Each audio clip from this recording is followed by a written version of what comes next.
Guys, কেমন আছো? আশা করি ভালো আছো। আমিও ভালো আছি। দেখো, এটা আমাদের নিজস্ব আমার বাবার বাড়ির দোকান। এটা আমার মায়ের, ঠিক আছে।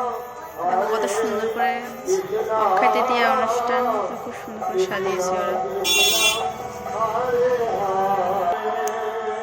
দেখো এদিক একটু সাজিয়েছে।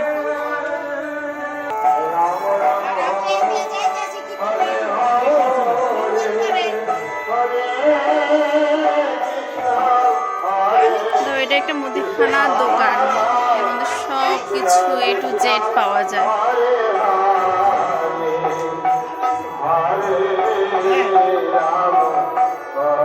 সব